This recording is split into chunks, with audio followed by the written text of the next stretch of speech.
Hello friends, IAS UPSC 2017 exam और state PSC और PCS exams के लिए ये हमारी करंट अफेयर्स और एडिटोरियल्स की ऑथेंटिक सीरीज है। इसमें जो हमारा मेन फोकस है वो हमारा होगा द हिंदू के जो एडिटोरियल पेज पर एक आर्टिकल है 1 अगस्त 2016 को, जिसका हेडिंग है all at the South China Sea. ये श्री जयंत प्रसाद जी का आर्टिकल है, जो एक विद्वान है इस संबंध में। और इस द हिंदू के आर्टिकल को, जो एडिटोरियल पेज का उनका आर्टिकल है 1 अगस्त 2016 का, इसको हम नेक्स्ट वीडियो में टेकअप करेंगे। लेकिन उसकी बैकग्राउंड के तौर पर हम जो आज टॉपिक डिस्कस करने चाह रहे हैं, इस आर्टिकल की बैकग्राउंड के तौर पर द हिंदू के आर्टिकल की कुछ बैकग्राउंड है, वो है Scarborough shawl dispute, Scarborough shawl का विवाद। सो ये क्या है, ये विवाद क्या है, आइए हम इस वीडियो में उस पर ध्यानपूर्वक चर्चा करते हैं।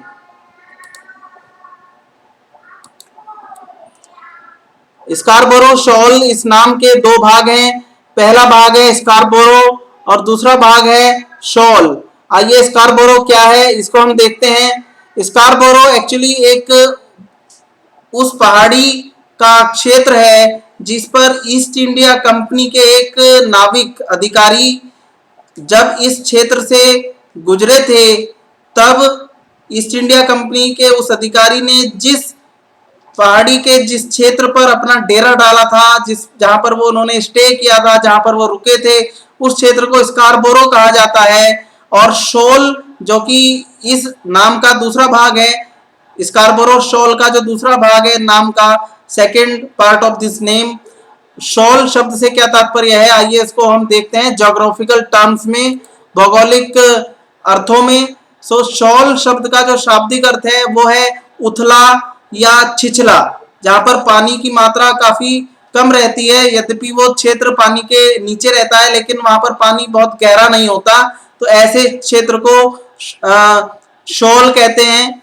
ठीक है। सो ज्योग्राफी के टर्म्स में, यदि भूगोल के संदर्भ में इसको देखा जाए, तो शॉल जो होती है वो एक प्राकृतिक रूप से डूबी हुई रिज होती है, और नेचुरली सबमर्ज्ड रिज जो है वो शॉल कहलाती है। इसके अलावा जो हमारी शॉल है भौगोलिक टर्म्स में, भूगोल के संदर्भ में, वो रॉकी आउटक्रॉप, चट्टानों या चट्टानों का एक समूह। ठीक है, कोई एक सिंगल चट्टान या चट्टानों का समूह जो है रॉकी आउटक्रॉप, जो हमारी ये शॉल होती है वो सबमर्ज्ड रिज, ठीक है, नेचुरली सबमर्ज्ड रिज के भी नियमों का पालन करती है, रॉकी आउटक्रॉप के भी नियमों का पालन करती है। इसके अलावा एक अन्य भौगोलिक संरचना होती है एटॉल। तो ये हमारी जो शॉल होती है वो एटॉल के नियमों का भी पालन करती है। इसके अलावा ये जो हमारी शॉल होती है ये सैंड बैंक, रेत का एक ठोस टीला, इसके नियमों का भी पालन करती है। और कोरल रीफ, जो हमारी शॉल होती है वो कोरल रीफ के नियमों का भी पालन करती है। इस प्रकार से जो हमारा स्कारबोरो शॉल जो विवादित क्षेत्र है वो कुल मिलाकर के एक प्राकृतिक रूप से डूबे हुए रिज की श्रेणी में भी आता है, रॉकी आउटक्रॉप की भी श्रेणी में आता है, एटॉल की भी श्रेणी में आता है, और सैंड बैंक की भी श्रेणी में आता है, साथ साथ कोरल रीफ की श्रेणी में भी आता है। ठीक है, तो इन पांचों के जो गुण हैं भौगोलिक दृष्टिकोण से, वो सभी हमारे इस स्कारबोरो शॉल में पाए जाते हैं। इसके अलावा जो ये स्कारबोरो शॉल जैसी शॉल्स होती हैं, वो उनका एक नुकसान भी होता है। जो व्यापारिक जहाज समुद्र से होकर के गुजरते हैं, तो जो व्यापारिक शिप्स होते हैं, इस प्रकार के समुद्री जहाज जो होते हैं, तो अक्सर ये जो शॉल्स होती हैं वो समुद्र की सतह से अचानक ही बाहर निकल जाती हैं। सो इस कारण से जो अचानक ही बाहर निकलने का, समुद्र की सतह से अचानक बाहर उभर के आ जाने का इनका जो गुण है, उसके कारण ये अंतरराष्ट्रीय व्यापार और समुद्री जहाजों को नुकसान भी पहुंचाती हैं, इस प्रकार की शॉल्स। अब आप देखिए कि जो हमारी ये स्कारबोरो शॉल है, इसकी लोकेशन जो है वो साउथ चाइना सी के पूर्वी भाग में है, दक्षिणी चीन सागर के पूर्वी हिस्से में ये स्थित है। ये एक निर्जन स्थान है और इसकी आकृति एक एटॉल की भांति है, ठीक है। और मुख्य रूप से ये बहुत सारी चट्टानों का एक समूह है। और अगर आप इस चट्टानी समूह की तुलना किसी द्वीप से करें तो ये बहुत ही छोटे द्वीप के समान आकृतियां हैं। और फिलीपींस के तट से पश्चिम की ओर 220 किलोमीटर दूर इनकी स्थिति है। और इसके अलावा ये जो स्कारबोरो शॉल है, अंतरराष्ट्रीय मान्यता ये है, अंतरराष्ट्रीय तौर पर ये एक मान्य फैक्ट है कि ये फिलीपींस के एक्सक्लूसिव इकोनॉमिक जोन के अंतर्गत पड़ता है, ठीक है। और एक्सक्लूसिव इकोनॉमिक जोन एक्चुअली क्या होता है? एक्सक्लूसिव इकोनॉमिक जोन के लिए हमें सबसे पहले तो टेरिटोरियल सी पता होना चाहिए, यानी कि प्रादेशिक जल सीमा क्या होती है। और इसके बाद जो है हमें पता होना चाहिए कॉन्टिगुअस जोन क्या होता है, संलग्न क्षेत्रमंडल क्या होता है। और संलग्न क्षेत्रमंडल से आगे हमें पता होना चाहिए एक्सक्लूसिव इकोनॉमिक जोन्स क्या होते हैं। और इसके बाद आगे की चीज होती है इसमें एक्सक्लूसिव इकोनॉमिक जोन से भी आगे जो होती है वो होती है हाई सी, उच्च समुद्र, ठीक है। तो ये सब क्या होता है, आइए इसको हम देखते हैं।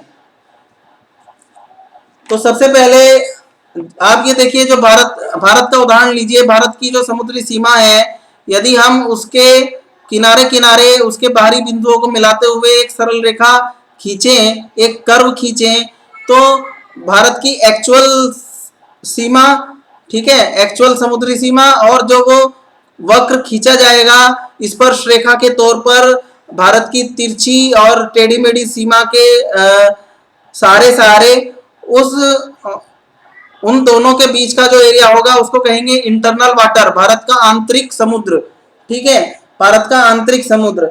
फिर आती है अगली बात, भारत की प्रादेशिक जल सीमा।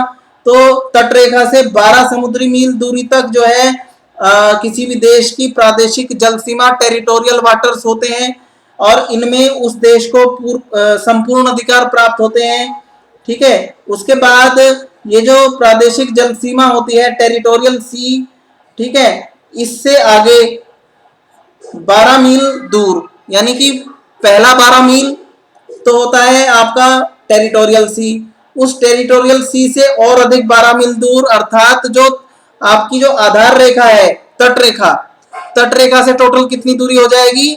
12 + 12 बराबर 24 समुद्री मील। तो तट रेखा से 24 समुद्री मील जो है वो आपका कंटिगुअस जोन होता है, संलग्न क्षेत्रमंडल। इस क्षेत्र में किसी भी देश को राजकोषीय, सीमा शुल्क और पोल्यूशन कंट्रोल के अधिकार होते हैं। इसके अलावा आप्रवासी कानून, ठीक है, आप्रवासी कानून भी लागू करने का अधिकार इस कंटिगुअस जोन के अंतर्गत किसी भी देश को होता है। अब आप लीजिए एक्सक्लूसिव इकोनॉमिक जोन।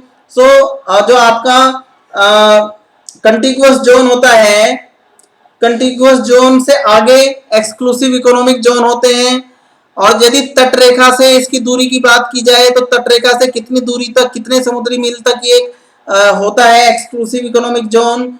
सो ये होता है तटरेखा से 200 समुद्री मील की दूरी तक होता है। और इसके अंतर्गत किसी भी देश को खनिज संपदा का दोहन करने, सागर से जल शक्ति उत्पन्न करने, और सागर के अंतर्गत जीवों के सर्वेक्षण, जीवों के दोहन, जीवों के अनुसंधान, जीव है ना, आदि करने का अधिकार जो है एक्सक्लूसिव इकोनॉमिक जोन के अंतर्गत होता है, ठीक है। भारत का जो एक्सक्लूसिव इकोनॉमिक जोन है वो 2.02 मिलियन वर्ग किलोमीटर क्षेत्र में फैला है, ठीक है। इसके आगे एक्सक्लूसिव इकोनॉमिक जोन से आगे हाई सी होता है, ठीक है। तो उसकी जो दूरी होती है वो होती है आपकी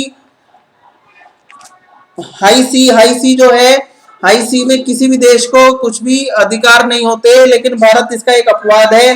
भारत को हाई सी में नोट्यूल्स नाम के स्थान में सी फ्लोर पर अनुमति मिली हुई है अंतरराष्ट्रीय रूप से, ठीक है। सो ये सारा कंसेप्ट है। फिलीपींस के एक्सक्लूसिव इकोनॉमिक जोन्स में हमारा ये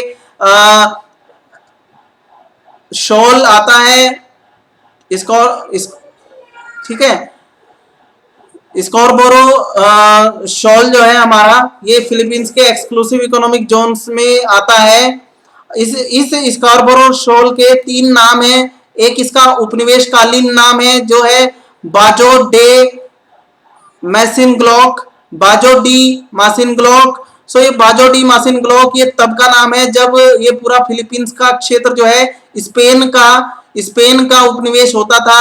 इसके बाद फिलीपींस ने इस स्कारबोरो शॉल को पेनाटैग पेनाटैग का नाम दिया है और चीन इसी क्षेत्र को स्कारबोरो शॉल को कहता है, पुकारता है। चीन पुकारता है इसको हुआनग्यान द्वीप इसको चीन ने नामकरण किया है। एक्चुअली जो स्कारबोरो शॉल है वो ईस्ट इंडिया कंपनी के एक अधिकारी के साउथ चाइना सी से गुजरने के दौरान यहाँ पर डेरा डालने के समय जिस पहाड़ी पर वो रुके थे, जहां पर उन्होंने डेरा डाला था ईस्ट इंडिया कंपनी के अधिकारी ने, तो उस आधार पर इसको स्कारबोरो शॉल नामकरण किया गया है, पुकारा जाता है। अब ये झगड़ा पूरा क्या है और इस क्षेत्र की जो सामरिक महत्ता है वो क्या है। एक्चुअली इसकी सामरिक महत्ता में कुछ हमारे पॉइंट्स हैं जिनको हमें बहुत शॉर्ट में आपको बताना है। वो ये है कि पहली बात ये है कि ये बहुत संसाधन पूर्ण, संसाधनों से बहुत अधिक रिच, संसाधनों के दृष्टिकोण से बहुत अधिक सघन रूप से संसाधन पाया जाने वाला संसाधनों से युक्त स्थान है स्कारबोरो शॉल। ये यहाँ पर बहुत अधिक सघन मात्रा में, बहुत मात्रा में तेल पाया जाता है, प्राकृतिक गैस पाई जाती है, खनिज पाए जाते हैं और सबसे बड़ी बात है यहाँ पर समुद्र से मछली पकड़ने का ये सबसे बड़ा केंद्र माना जाता है दक्षिणी चीन सागर में। इसके अलावा जो दूसरा स्ट्रेटेजिक महत्व वाला इशू है वो ये है कि यहाँ पर जो अंतरराष्ट्रीय समुद्री व्यापार है उसका लगभग आधा भाग 50% वॉल्यूम जो है वो यहीं से होता है। लगभग $5 ट्रिलियन मूल्य का समुद्री व्यापार जो है, समुद्री जहाज जो है वो यहीं से गुजरते हैं जब अंतरराष्ट्रीय व्यापार होता था उस समय। तो अगली बात यह है कि चाइना की जो संकटग्रस्त अर्थव्यवस्था है वो काफी हद तक जो है मछली पालन पर निर्भर है। चाइना के निवासियों की जो रोजी रोटी है वो काफी हद तक जो है मछली पालन पर निर्भर करती है। अगली बात यह है कि चाइना के तटवर्ती समुद्र में आजकल जो प्राकृतिक रूप से मछलियों का भंडार है वो अपने समाप्ति की ओर है, काफी कम रह गई हैं वो मछलियां वहां पर। इसलिए चाइना जो है सुदूरवर्ती समुद्री क्षेत्रों में इस प्रयास में है कि नए क्षेत्र कब्जे में रखे जाएं जिसमें कि मछलियों का प्राकृतिक संसाधन, जो प्राकृतिक रूप से मछलियों का संख्या है वो काफी ज्यादा मात्रा में हो ताकि अपने निवासियों की आर्थिक आवश्यकताओं को संतुष्ट रखा जा सके। इसके अलावा फिलीपींस जो एक देश है, फिलीपींस की भी अर्थव्यवस्था काफी हद तक समुद्र से मछली पकड़ने पर निर्भर करती है, समुद्री मछलियों के व्यापार पर निर्भर करती है। सो दोनों ही देश इसलिए मछलियों के विषय पर, मछलियों के प्रश्न पर इस समय संघर्षरत हैं। दूसरी बात जो हमने पहले ही कही कि पूरे क्षेत्र में ऑयल, नेचुरल गैस और खनिज के और साथ साथ मछलियों का बहुत बड़ा संसाधनों का रिच केंद्र है ये। और अगली बात ये है कि अंतरराष्ट्रीय व्यापार के दृष्टिकोण से जो ये क्षेत्र है काफी स्ट्रेटेजिक लोकेशन, बड़ी महत्वपूर्ण स्थिति पर ये स्थित है। और ये समझ लीजिए कि आपका जो, क्योंकि मलक्का का जो अंतरराष्ट्रीय पत्तन है, मलक्का जो समुद्री व्यापार का एक बहुत बड़ा केंद्र होता है वो ज्यादा दूर नहीं है, निकट ही है, ठीक है। तो इसलिए स्पष्ट सी बात है कि मलक्का के कारण जितना भी समुद्री व्यापार है उसका आधा भाग यहाँ से समुद्री व्यापार का आधा भाग होता है। $5 ट्रिलियन वर्थ का समुद्री व्यापार होता है। इसलिए चाइना और फिलीपींस दोनों चाहते हैं कि इस स्ट्रेटेजिक पॉइंट पर अपनी अधिकार बनाए रखा जा सके जिससे कि उन समुद्री व्यापारिक जहाजों से रेवेन्यू कलेक्शंस के अधिकार बने रहें, प्राप्त हो जाएं। सो इस प्रकार से ये चीजें हैं। दूसरी बात इसमें पर्यावरण के खतरे का भी इशू है। जो यूएन क्लॉस एक कन्वेंशन है, अंतरराष्ट्रीय कानून है UNCLOS, उस कन्वेंशन के जो कानून है उनकी अनुच्छेद 145 के अनुसार इस प्रकार के जो संवेदनशील समुद्री पर्यावरण वाले जो क्षेत्र हैं उनके निकटवर्ती पड़ोसी देशों का ये दायित्व बनता है कि वो समुद्री इकोसिस्टम समुद्री पर्यावरण की रक्षा करें, लेकिन चाइना की गतिविधियां यहाँ पर समुद्री पर्यावरण को काफी हद तक नुकसान पहुंचा रही है। उसका कारण ये है कि स्पार्टले और स्पार्टले द्वीप तथा पार्सल द्वीप, साथ ही साथ ये जो अगला नया उभरा हुआ क्षेत्र है जिसको हम इस समय डिस्कस कर रहे हैं, स्कार्बोरो शॉल, इन सब क्षेत्रों में चाइना जो है वो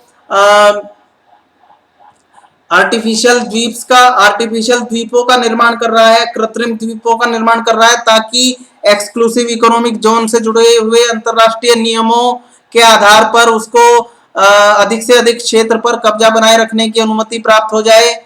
सो इस प्रकार से ये सब उसकी गतिविधियां समुद्र के जो मछलियां हैं और उनके जो आपसी पर्यावरण है, आंतरिक पर्यावरण है, उसको काफी हद तक स्थायी नुकसान पहुंचाने की के खतरे विद्यमान है। साथ ही साथ जिस मछलियों के संसाधन के ऊपर दोनों फिलीपींस और चाइना आपस में संघर्ष कर रहे हैं, सो वो जो मछलियां हैं वो इस कारण से वहां से गायब होती जा रही हैं, क्योंकि ये स्कार्बोरो शॉल के आसपास का जो समुद्र है उसका तापमान काफी बढ़ता जा रहा है धीरे धीरे, और जो वो मछलियां हैं वो ज्यादा ठंडे प्रदेशों की तरफ मूव कर रही हैं, वो वहां से हट करके ठंडे समुद्रों की ओर जा रही हैं वो मछलियां, और धीरे धीरे वहां पर जिस संसाधन के लिए, मछलियों के संसाधन के लिए दोनों देश संघर्षरत हैं, वो मछलियां भी जलवायु परिवर्तन के कुप्रभावों के कारण वहां से धीरे धीरे ठंडे प्रदेशों की ओर, ठंडे समुद्र की ओर जा रही हैं।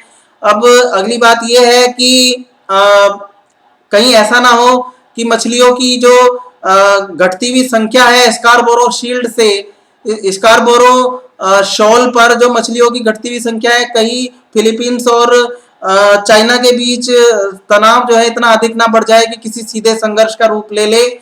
इस सारे तनाव पर चाइना का क्या स्टैंड है? चाइना इस बारे में अपने कब्जे को तर्कपूर्ण घोषित करने के लिए ऐतिहासिक फैक्ट का हवाला देता है और कहता है कि 960 ईस्वी के समय स्कार्बोरो शॉल चाइना के मानचित्र में विद्यमान था। इसके अलावा चाइना ने 1947 में जब अपना एक मानचित्र पब्लिश किया था, उसमें पूरे साउथ चाइना सी को, पूरे दक्षिणी चीन सागर को अपना क्षेत्र दर्शाया था। इसके अलावा 2009 में चाइना ने यूनाइटेड नेशंस में, संयुक्त राष्ट्र में एक मानचित्र जमा कराया था जिसमें कि 9 डैश लाइन जो है उसको आधार बनाते हुए स्कार्बोरो शॉल और लगभग पूरे दक्षिणी चीन सागर को अपने मानचित्र में दर्शाया था। इसके अलावा बात यह है कि चीन को ऐसा लगता है कि यदि स्कार्बोरो शॉल पर से उसका प्रभाव कम हो जाएगा तो ये उसके लिए काफी अर्थव्यवस्था के दृष्टिकोण से नुकसानदायक होगा। जो 9 डैश लाइन है इसको आप ध्यान से देखिए। इस वीडियो की थंबनेल में हमने वो इसके बाद एक इमेज थंबनेल में लगाई है हमने इस वीडियो के, जिसमें कि ये दर्शाया है कि 9 डैश लाइन एक्चुअली पूरे साउथ चाइना सी के किनारे किनारे एक लाल रंग की लाइन दर्शाई गई है उस इमेज में, जो ये दर्शाती है कि पूरे साउथ चाइना सी में एक लाल रंग की लाइन दर्शाई है जो कि 9 डैश लाइन कहलाती है, और उस 9 डैश लाइन को बेस बनाकर ही चीन अपने मानचित्र का निर्धारण करता रहा है 1947 के बाद से। ठीक है, 2009 में एक मानचित्र में इसी 9 डैश लाइन को आधार बनाते हुए चीन ने जो नक्शा जमा कराया था, मानचित्र जमा कराया था यूएनओ में, वो भी, उसमें भी स्कार्बोरो शॉल को अपने क्षेत्र के रूप में दर्शाया था। अगली बात, फिलीपींस जो है वो उपनिवेश के समय के तर्क दे रहा है। इस संदर्भ में 2 तर्क हैं। एक तो ये है कि जिन द्वीपों के आधार पर चीन अपने एक्सक्लूसिव इकोनॉमिक जोन का दावा कर रहा है, एक्चुअली ये जो विवाद पैदा हुआ चीन और फिलीपींस के बीच में स्कार्बोरो शॉल को लेकर, वो तब हुआ जब 2012-13 में अचानक चीन की नौसेना ने स्कार्बोरो शॉल के पहाड़ियों के एक क्लस्टर पर, एक पहाड़ियों के समूह पर कुछ भाग पर कब्जा कर लिया, और तब फिलीपींस ने ये तर्क देते हुए कि जिन द्वीपों को दर्शाकर जिन द्वीपों को आधार बनाकर चीन अपने एक्सक्लूसिव इकोनॉमिक जोन में स्कारबोरो शॉल को शामिल बताता है, ये दावा करता है कि स्कारबोरो शॉल उसकी एक्सक्लूसिव इकोनॉमिक जोन में शामिल है। वो द्वीप असल में फिलीपींस के कथन के अनुसार वो द्वीप कृत्रिम द्वीप हैं, वो प्राकृतिक द्वीप नहीं है। वो कृत्रिम द्वीप जो है वो चाइना ने अपने हित साधन के लिए बना दिए हैं समुद्र के अंदर। इसी आधार पर फिलीपींस ने अंतर्राष्ट्रीय मध्यस्थता न्यायालय में अपनी अपील दायर की थी 2012-13 में, और अभी जो रिसेंटली फैसला आया है अंतर्राष्ट्रीय मध्यस्थता न्यायालय का द हेग से, तो वो उन्होंने फिलीपींस के इस तर्क को कि वो कृत्रिम द्वीप हैं और आर्टिफिशियल द्वीप हैं, उसको स्वीकार करते हुए चाइना के दावे को पूरी तरह नकार दिया है। तो फिलीपींस जो है वो ये कहता है कि जब फिलीपींस स्पेन की कॉलोनी था, स्पेन का उपनिवेश था, तभी से फिलीपींस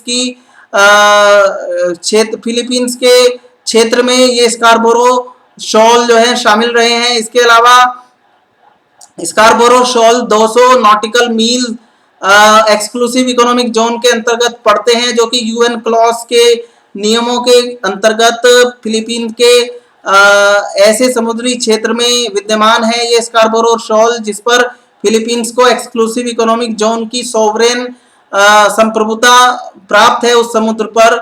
और अपने इस क्लेम को सत्य साबित करने के लिए ही 2013 में ITLOS international tribunal of the law of the sea समुद्री कानूनों के अंतरराष्ट्रीय न्यायालय में जिसको कि परमानेंट कोर्ट ऑफ आर्बिट्रेशन, जिसको एक स्थायी मध्यस्थता न्यायालय भी कहा जाता है, जिसका मुख्यालय हेग में है। फिलीपींस ने अपना दावा वहां पर 2013 में चीन के खिलाफ प्रस्तुत किया था। इसके अलावा जो फिलीपींस के जो बिजनेस कम्युनिटी है, फिलीपींस के व्यापारी वर्ग जो है वो काफी चिंतित है, क्योंकि चाइना ने फिलीपींस पर जो है व्यापारिक प्रतिबंध लगा दिए हैं इस सारे विवाद के कारण। और फिलीपींस में जो केले का उत्पादन होता है, चाइना अब भविष्य में कह रहा है कि फिलीपींस में उत्पादित केला वो चाइना अपने यहाँ इंपोर्ट आयात नहीं करेगा। इसके अलावा चाइना जो है कुछ डेलीगेशंस, कुछ प्रतिनिधिमंडल, व्यापारिक प्रतिनिधिमंडल फिलीपींस और चीन के व्यापार विस्तार के लिए भेजने वाला था फिलीपींस में, उनको भी रोक लिया गया है। साथ ही साथ ये भी आशंका है कि चाइना के कुछ कार्य ऐसे हैं जिनसे फिलीपींस के जो टूरिज्म है, फिलीपींस का पर्यटन जो है वो भी बैडली इफेक्ट हो सकता है। अगली बात यह है कि जो आसियान कंट्रीज हैं उनका इस सारे विवाद में ये रुख है, उनका ये स्टैंड है कि चीन और फिलीपींस को दोनों को आपसी बातचीत से ये सारे मुद्दे सुलझाने चाहिए। अगली बात यह है यूनाइटेड नेशंस का इसमें क्या स्टैंड है। तो याद रखिए फिलीपींस जो है वो यूनाइटेड स्टेट्स के काफी नजदीक का देश है, नजदीक इन द सेंस कि यूनाइटेड स्टेट्स और फिलीपींस जो है वो दोनों के बीच में एक आपसी डिफेंस समझौता है, आपसी रक्षात्मक समझौता है, सुरक्षा समझौता है दोनों के बीच में, जिसके अकॉर्डिंग उस डिफेंस ट्रीटी के अकॉर्डिंग यदि यूनाइटेड स्टेट्स पर या फिलीपींस पर कोई तीसरा देश हमला करता है तो दोनों देश एक दूसरे की मदद करेंगे किसी भी हमले की कंडीशन में। यदि चाइना भविष्य में कभी तनावग्रस्त होकर फिलीपींस पर कोई सैनिक कार्रवाई करता है तो देखना यह होगा कि अमेरिका में आने वाली जो सत्ता परिवर्तन होने वाला है अमेरिका में, तो अमेरिका में आने वाली नई सत्ता वो चाहे हिलेरी क्लिंटन के नेतृत्व में हो और चाहे डोनाल्ड ट्रंप के नेतृत्व में हो। अब देखने की बात यह है कि उस म्यूचुअल डिफेंस ट्रीटी के प्रकाश में अमेरिका किस हद तक आगे बढ़कर फिलीपींस की सैनिक मदद करेगा यदि कोई इस प्रकार की समस्या पैदा होती है। इसके अलावा जो भारत का इस बारे में स्टैंड है वो यही है कि अंतर्राष्ट्रीय कानूनों के अंतर्गत कूटनीतिक प्रयासों से इस प्रकार के मुद्दों का हल चीन और फिलीपींस दोनों को ढूंढ लेना चाहिए। ये पूरी बैकग्राउंड है। अगली वीडियो में हम डिस्कस करेंगे द हिंदू का 1 अगस्त 2016 का एडिटोरियल पेज का आर्टिकल, जो कि बड़ा इंपॉर्टेंट होगा। Thank you very much, all the best.